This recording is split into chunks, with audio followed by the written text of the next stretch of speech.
Halo, Johan.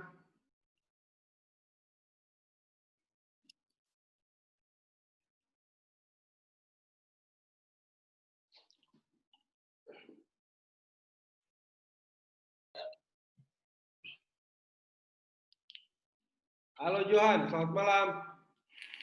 Iya, selamat malam Bapak dosen. Aduh. Mana yang lain? Belum ini Pak Pak belum dosen. masuk.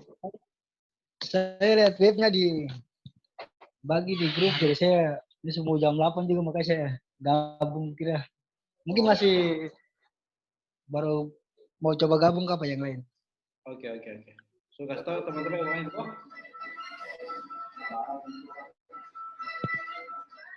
Aduh. Memang harus pakai cara-cara biar kita bisa tetap komunikasi Pak dosen. Itu sudah, saya juga ada terbebani sedikit karena bagaimana situasi seperti ini, jadi saya tidak bisa ketemu teman-teman juga. Aduh. Sebenarnya banyak kita punya rencana yang akhirnya tertunda, tuh. Benar sekali. Yaitu ada Pak Yaya Sonjaya. Beliau nanti yang untuk ini ya, kasih materi tentang koperasi ya.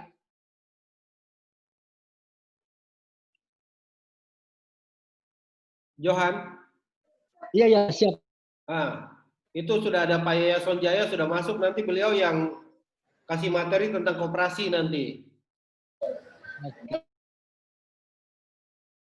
Rencana koperasi sosial itu.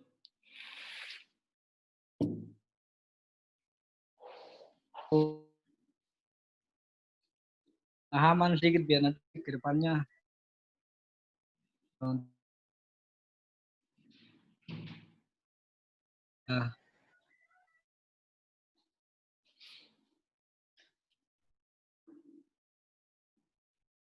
Saya punya itu mana?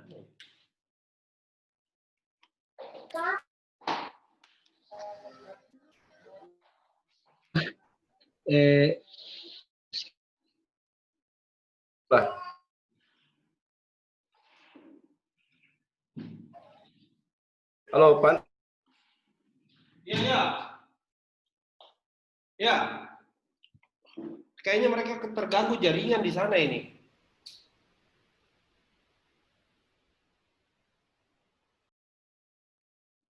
Rata-rata Masih kan bagusnya kita ketemu.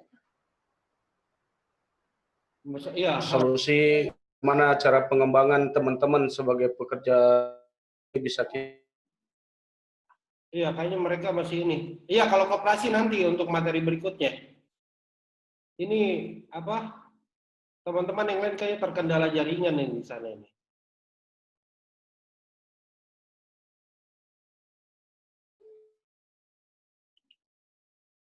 Bapak ada share ke mahasiswa kah?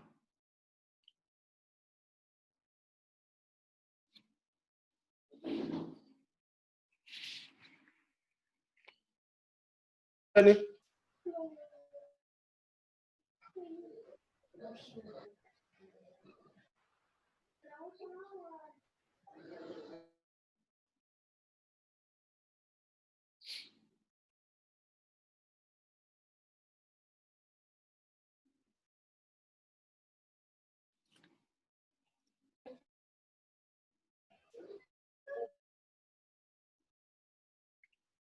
Waduh, jaringannya parah ya.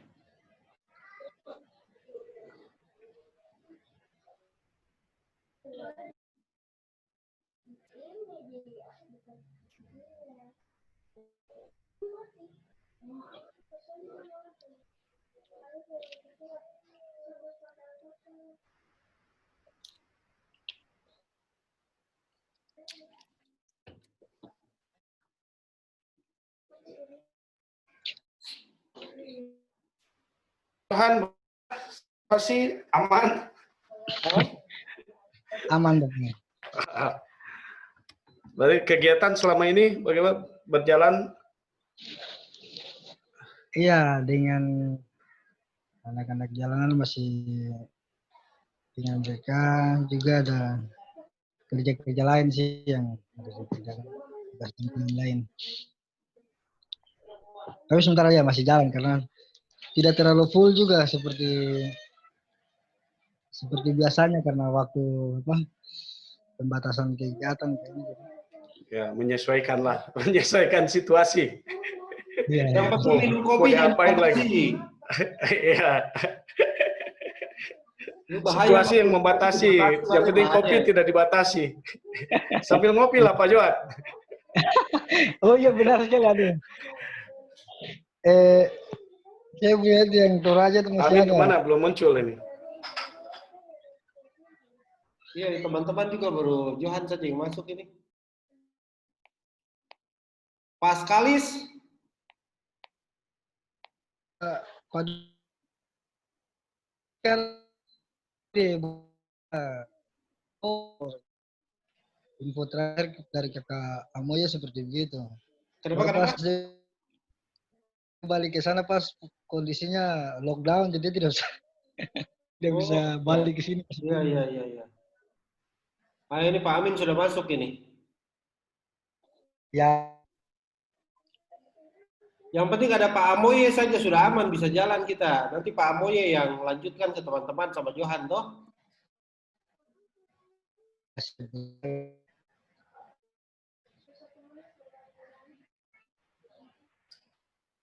memang kalau misalnya ada begini, ada ini ya bermanfaat ya.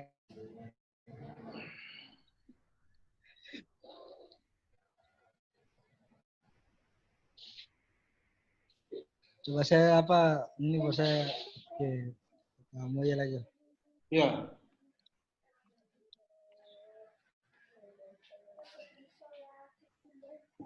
Yang penting ada itu. Amoye saja sudah aman. Sudah bisa running kita. Iya.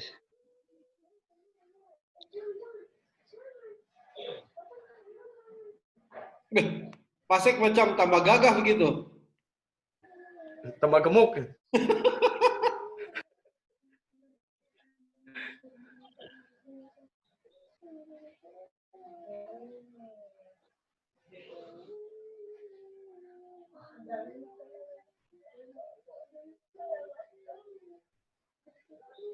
Asap. Asap terus. Suaranya Pak Amin belum keluar itu. Oh, sudah. Oh, ya ini baru keluar. Yang penting Ya. Pak Amoye masuk kita jalan sudah langsung. Ah, ini Pak Amoye masuk.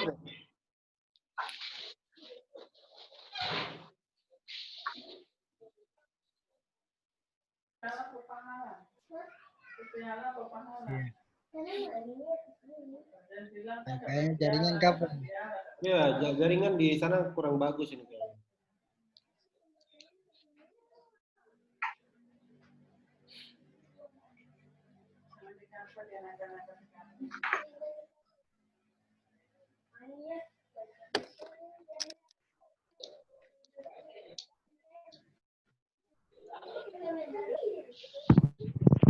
Halo Pak Amoye. Mohon maaf lambat. Aman. Kita cuma tunggu Pak Amoy, saya mungkin yang lain datang. Aduh, Ramawati dengan Paskalis ini dia dapat jaringan. Kalau Paskalis itu dia harus naik dulu ke gunung baru dia dapat. Oh, dia memang sengaja di situ. Tidak apa-apa lah, Pak Amoy, kita jalan saja ya. Nanti kan maksudnya kita kan tidak bisa satu kali saja ini. Nanti ada pendampingan untuk operasi sosial, toh. Nah, di sini sudah ada ada Pak Yason Jaya yang nanti untuk pendalaman di koperasi sosial. Kemudian nanti untuk pendampingan anak berhadapan dengan hukum itu nanti ada Pak Amin. Ya, yang kita bisa hire untuk bergabung di kita punya komunitas ya Pak Amin ya. Ya, betul. Nah, sekarang kita terkait dengan isu-isu globalnya dulu ya, terkait dengan itu social worker. Ya, pikir tidak apa-apa kita mulai nanti. Ya, tidak apa-apa. Oke, Pak Ya, buka sudah Pak Ya. Baik, kita mulai saja ya. Ya, dengan keterbatasan rekan-rekan semua, warahmatullahi wabarakatuh. Selamat malam dan saudara. Saya hormati para narasumber, Bapak Dr. Andri Irawan, SMSI, saya sendiri, Yayasan Jaya, kemudian Pak M. Amin Hamid, SHMA, selamat bergabung di seminar online ini. Pak Johan dan Pak Amo ya, tadi ada muncul suaranya. Ya. Oke, puji syukur kita panjatkan kehadirat Tuhan Yang Maha Esa, Allah Subhanahu wa Ta'ala, walaupun dengan keterbatasan situasi kita masih bisa berkomunikasi.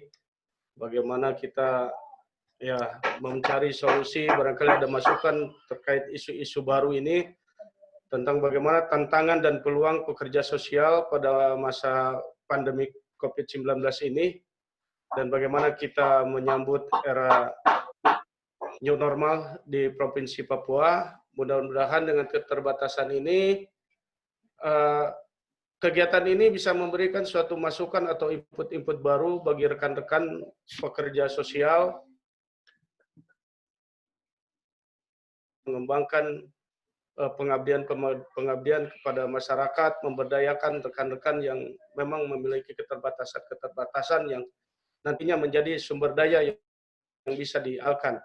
Baik, para peserta semua yang ada, mungkin untuk mempersingkat waktu, pertama kami berikan kesempatan buat Pak Dr. Andri Irawan, SMSI, untuk bisa memberikan pemaparan terkait bagaimana membuka tantangan dan peluang bagi rekan-rekan pekerja sosial di masa pandemik ini, dan bagaimana ke depan kita menyambut era new normal di Provinsi Papua yang kita cintai.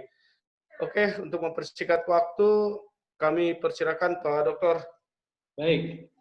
Ya, terima kasih. Selamat malam semuanya. Saya lihat Pak Amoy ini tambah segar sekali ini. Kena lockdown tapi tambah segar.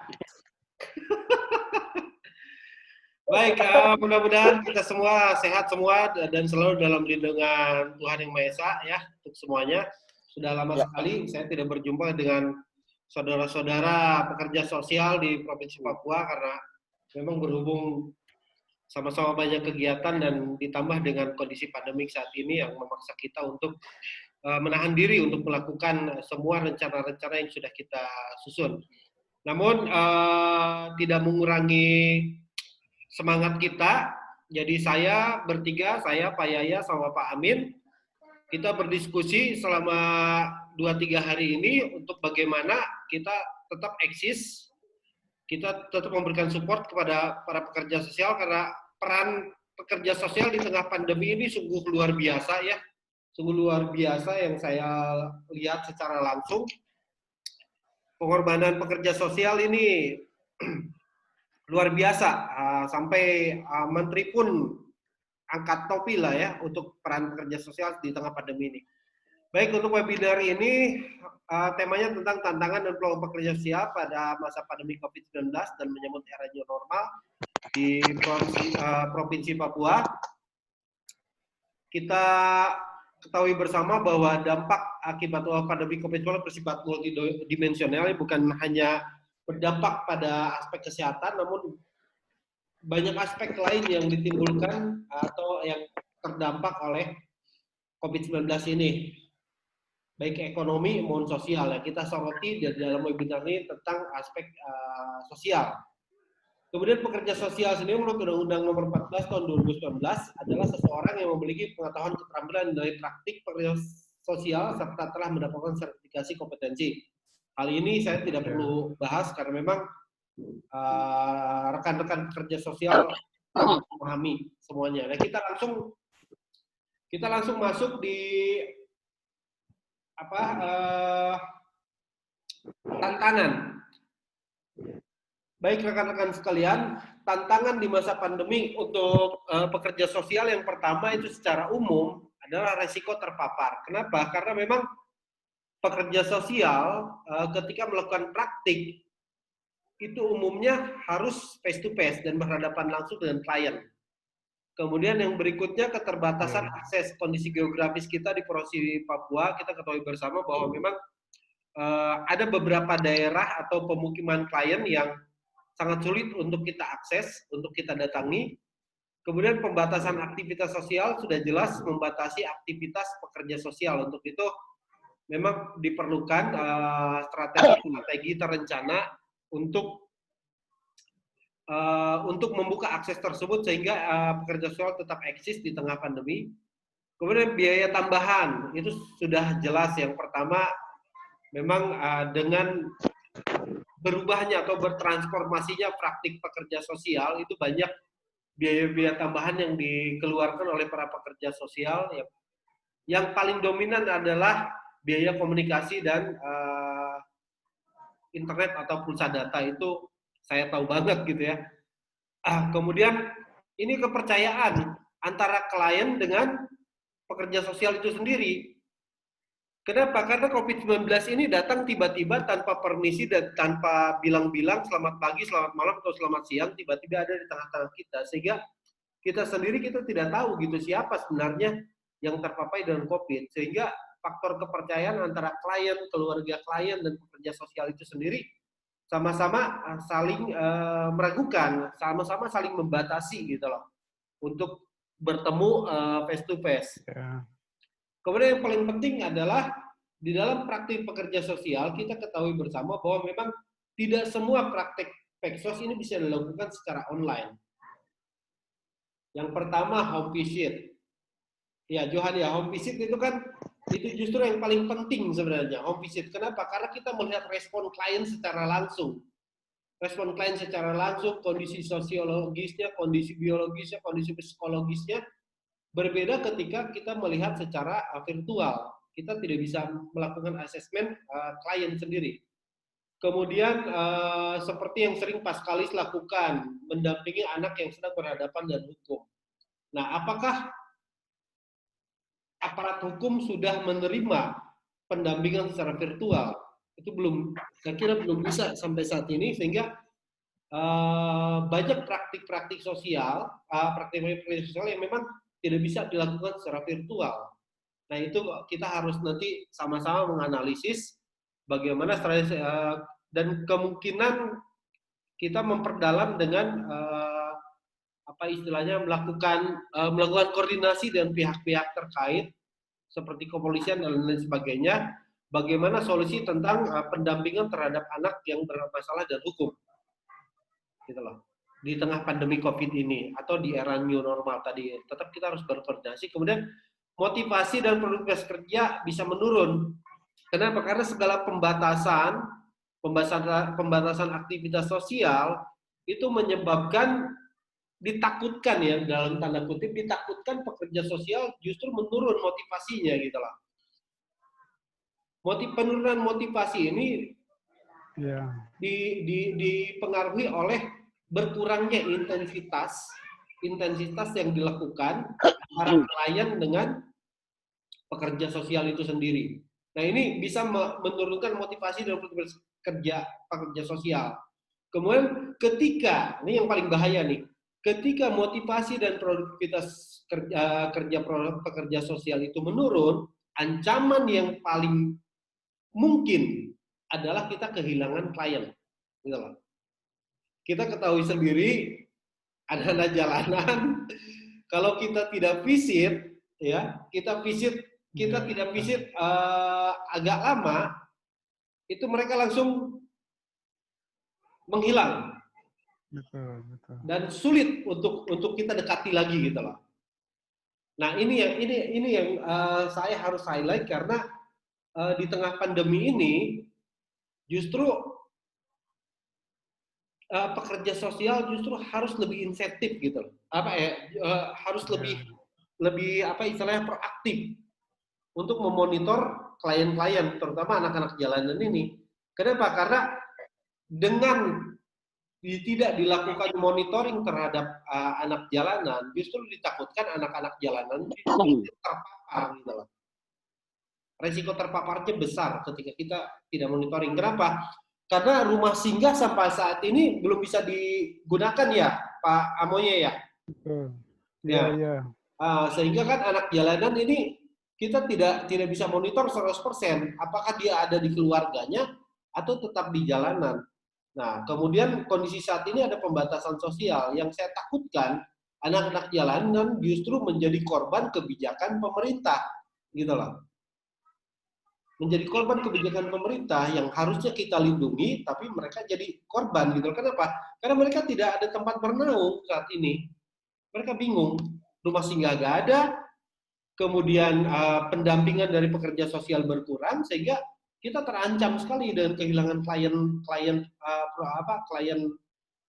prioritas kita gitu lah, anak-anak jalanan ini. Jadi kita punya tanggung jawab moral untuk menyelamatkan mereka. Kemudian tantangan berikutnya adalah adaptasi dengan banyak protokol kesehatan. Kita ini situasi pandemik ini situasi yang baru, yang semua orang baru menghadapi situasi ini, sehingga kita masih gagap. Artinya kita masih baru belajar gitu untuk menemukan cara maupun strategi yang memang sesuai dengan praktik pekerja sosial. Sehingga sama-sama kita harus mencari solusi ini. Nah, kemudian di tengah pandemi ini bukan hanya tantangan atau ancaman yang bisa dihadapi oleh pekerja sosial, yang paling penting ini merupakan peluang bagi kita semua, bagi pekerja sosial dan pemerhati masalah sosial di Provinsi Papua.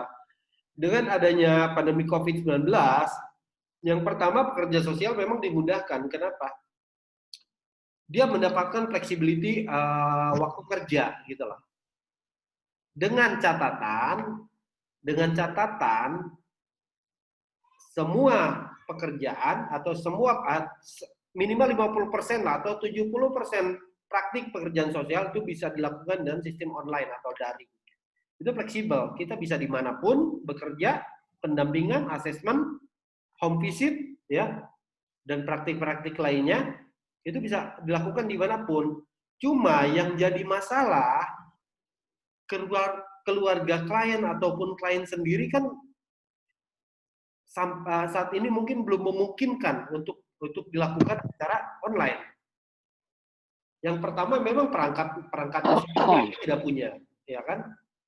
Kemudian sarana-sarana pendukung, kemudian pulsa data dan lain sebagainya itu belum punya. Nah ini mungkin nanti kita harus bicarakan dengan dinas-dinas terkait tentang support teknologi informasi untuk transformasi praktik pekerjaan sosial ini. Kenapa? Karena memang setelah COVID ini ada new normal ini memang kita harus mempertahankan kondisi seperti ini. Karena COVID ini nggak akan hilang. Dia akan terus ada dan kita harus hidup di tengah-tengah COVID dan mempertahankan cara hidup baru seperti ini. Kemudian makanya untuk itu support teknologi informasi untuk pekerjaan sosial saat ini dan seterusnya itu sangat dibutuhkan, gitu loh. Kita diuntungkan ketika rumah singgah kita sudah jadi. Kita mungkin kami insya Allah dari pemerhati sosial bisa lah misalkan bisa lah Pak Boy, misalkan kalau rumah singgah sudah jadi, kita siapkan di situ fasilitas IT, ya fasilitas IT untuk praktik virtual pekerja sosial, minimal laptop dan jaringan internetnya, gitu loh. Cuma yang jadi masalah kan rumah singgahnya ini kita belum bisa digunakan ya Pak Moye ya. Kuncinya sudah di tangan tapi belum masih belum bisa dibuka mungkin. Oh iya, ya mudah-mudahan secepatnya lah supaya kita bisa ini ya, kita bisa support mungkin yang bisa kita bisa support apa istilahnya sarana atau prasarana yang bisa mendukung pengembangan model praktik untuk pekerja sosial ya, sehingga apa istilahnya kita punya model baru ya. Yang garis bawahinya sebenarnya di webinar ini saya ingin menggaris bahwa kita harus punya model praktik baru untuk pekerjaan sosial di Provinsi Papua gitu loh. Ya. Termasuk pengembangan sumber daya manusia klien sendiri gitu loh. Jadi klien yang kita dampingi point of interest-nya bukan hanya terlepas dari permasalahan sosial. Tapi ada pengembangan diri bagi klien ya, untuk apa istilahnya mengembangkan potensi yang dimiliki oleh klien, sehingga pada saat klien itu mencapai fase dewasa, mereka bisa mandiri dan mereka bisa mengaktualisasikan dirinya di tengah-tengah masyarakat gitu. Itu yang harus digarisbawahi. Jadi memang point of interest kita ke depannya itu bukan hanya membantu klien untuk terlepas dari permasalahan sosial, tapi bagaimana kita membentuk karakter klien agar menjadi karakter yang mandiri dan siap untuk berbaur dengan masyarakat di era new normal nanti, gitulah. Ya. Nah, konstruksi model pekerja sosial baru pada era new normal. Jadi jelas nanti ke depannya kita akan berubah. Jadi model home visit kita harus bentuk model baru, bagaimana dengan protokol kesehatan. Kan tidak mungkin kita home visit menggunakan APD seperti petugas kesehatan yang ada klien dan lari.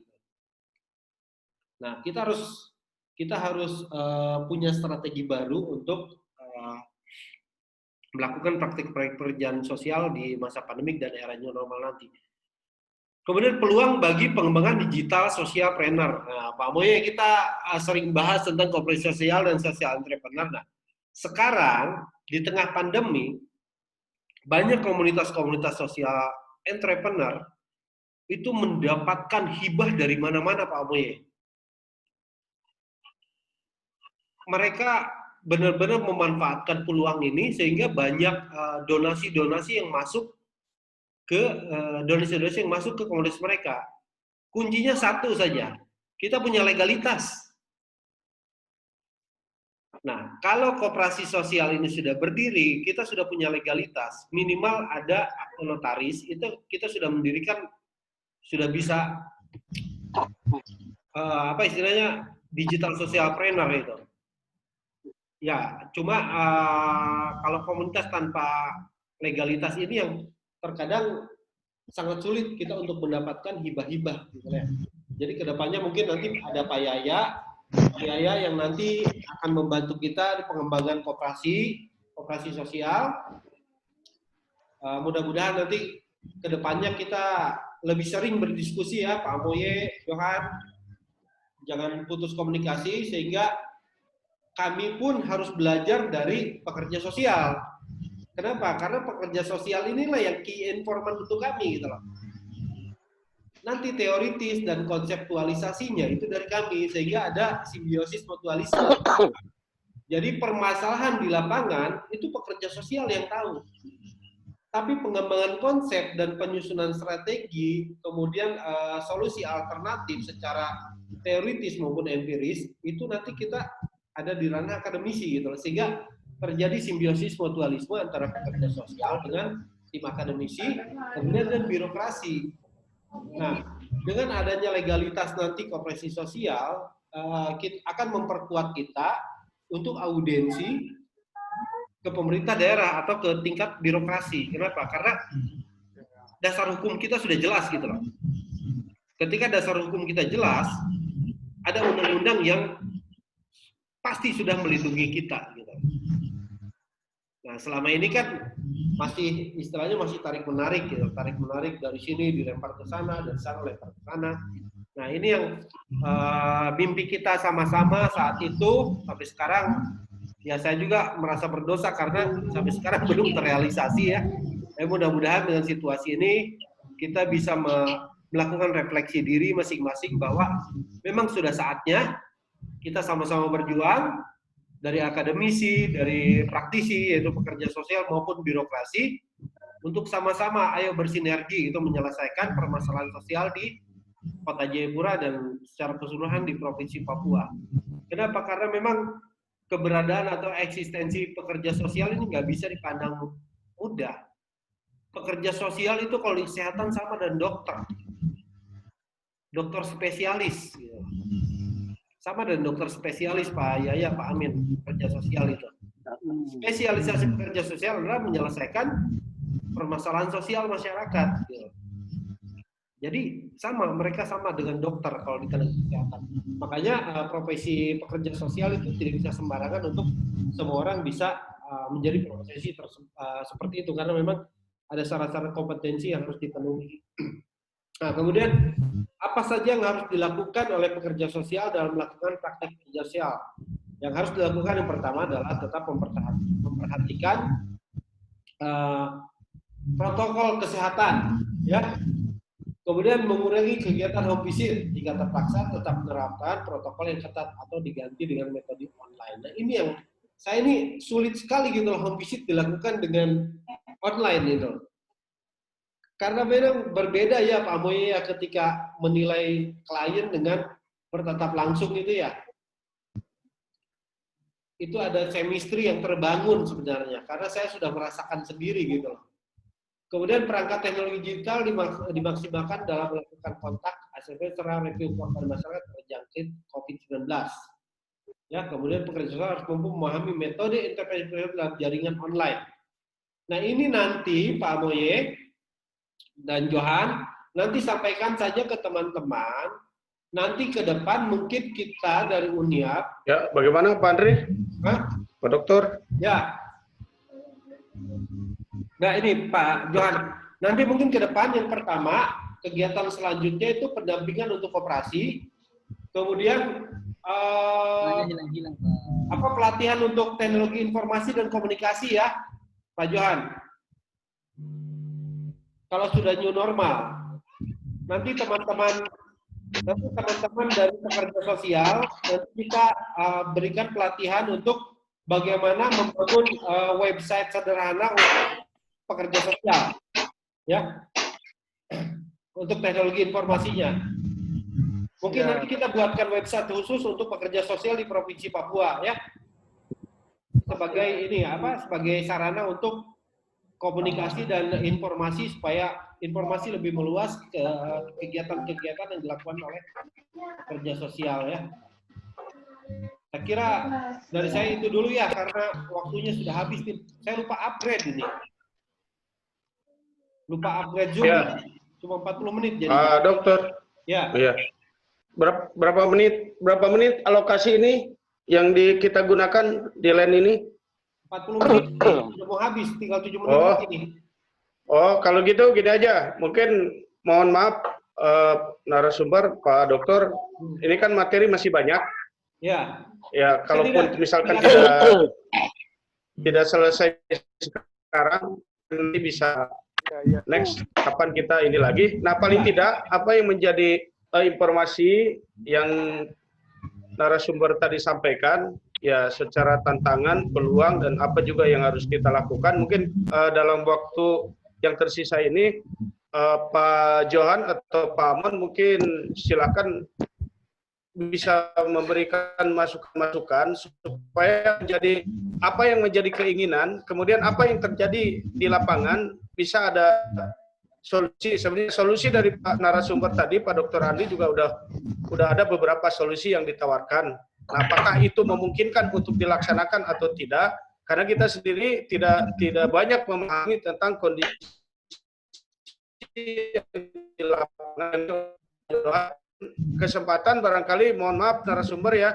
Pak Andi, waktunya kita serahkan dulu ke Pak Johan atau Pak Boy, bisa memberikan informasi buat kita sehingga ada masukan-masukan yang ya saling mengarah lah, supaya kita bisa menyimpulkan apa sih yang harus kita lakukan ke depan. Untuk itu mungkin silakan Pak Johan, ada masukan-masukan atau Pak Amoy. Waktu dan tempat kami silakan.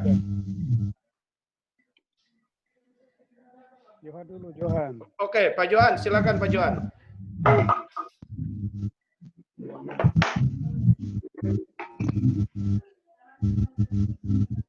Ya, kalau dari saya mungkin ini masih ekspos melihat kondisi sekarang ini kita di lapangan terkait dengan kondisi sekarang ini masih karena kedepannya memang tadi yang disampaikan ini kami sangat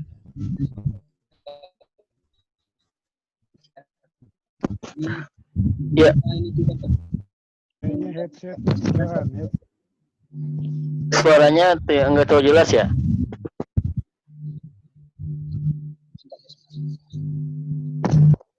Headsetnya ke headset yang ke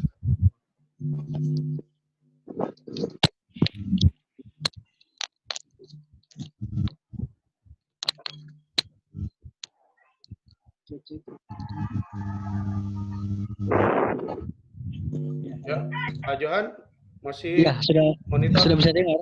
Ya, ya. Ya. ya, begitu boleh. Oke. Iya, mohon maaf saya kasih mati kamera ini. Ya, maksud saya tadi sangat menarik sekali yang disampaikan oleh Pak Andi. Tentunya memang maksud baik untuk mendukung kita Peksos dalam kerja-kerja kita di lapangan. Ini memang terkait dengan pendampingan anak. Hanya kita melihat kondisi sekarang ini masih kurang mendukungnya karena memang di tengah pandemi COVID-19 ini kerja kita sendiri, saya sendiri kerja-kerja pendampingan di lapangan memang setiap saat bisa berkunjung ke adik-adik Anjal, hanya sudah berubah tidak seperti yang awalnya lagi seperti itu. Harapannya memang yang pertama di situasi ini kita bisa menyelamatkan adik-adik ini dulu. Kita bisa mereka atau masukkan mereka di tempat lebih aman dari tempat saat ini sehingga pelayanan kita ke depan untuk pengembangan dalam mendukung daripada apa yang tadi disampaikan oleh Pak Andi itu bisa berjalan dengan tentunya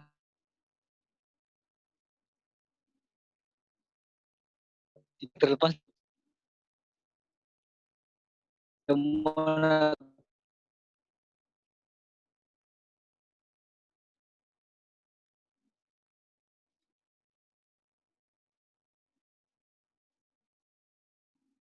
saya pikir itu yang bisa saya sampaikan komentar seperti demikian. Ya, terima kasih Pak Moderator. Baik, terima kasih Pak Johan. Pak Dr. Andri, Ya. Kita langsung ke Pak Amoy atau mau ditanggapi dulu? Saya tidak terlalu dengar jelas tadi Johan punya. Jadi Pak Johan itu pada prinsipnya dalam pelaksanaan kegiatan pekerja sosial ini memang dalam kondisi COVID ini mengalami berbagai macam keterbatasan, kendala di lapangan, ya karena memang keterbatasan waktu. Satu hal yang lebih penting memang nanti mungkin next ya pada seminar berikut memang bagus juga ketika bisa melibatkan dari dinas sosial supaya dari pemerintah daerah sendiri artinya memahami kondisi pekerja sosial di lapangan itu seperti apa, kemudian dari pemerintah daerah sendiri ada keterlibatan langsung lah sedikit demi sedikit paling tidak menjadi bagian bagaimana pemerintah bisa memberikan sarana, fasilitas supaya teman-teman sebagai pekerja sosial ini memiliki dukungan. Itu pada intinya. Saya juga sangat sepakat, Pak Dokter. Iya. Jadi memang kalau dari dinas sosial memang selama ini aktif dengan pekerja sosial. Cuma memang pemerintah kota sendiri saat ini memang fokusnya ke COVID-19 dulu, sehingga itu yang kita sama-sama takutkan karena itu yang saya sampaikan tadi, ancaman terbesar kita sebenarnya kehilangan klien, itu saja. Kehilangan klien ini yang berbahaya. Hilang bukan berarti mereka pulang ke rumah. Tapi ketika klien itu menghilang dari kita, risiko sosial maupun risiko kesehatan yang akan mereka terima itu lebih besar. Karena selama ini peran pekerja sosial sendiri mereka. Ya. Nah, untuk itu waktu tinggal 1 menit, Pak Dokter. Ya. Intinya gini. Mudah-mudahan new normal ini cepat dibuat Papua supaya kita bisa ketemu langsung gitu loh. Untuk membahas ini. Ya. Siap. Ya, Pak Amoy mungkin ada waktu 1/2 menit, Pak Amoy ada yang mau disampaikan? Iya, saya hanya ini saja. Saya juga mungkin sudah berarti tinggal yang apa namanya jaringan sosial, asisten sosial itu yang saya itu yang saya belum paham itu. Kalau misalnya dibangun itu malah lebih bagus itu. Ya. Video konseling ke apa tadi materinya itu. Betul. Asistensi sosial itu secara online. Ya,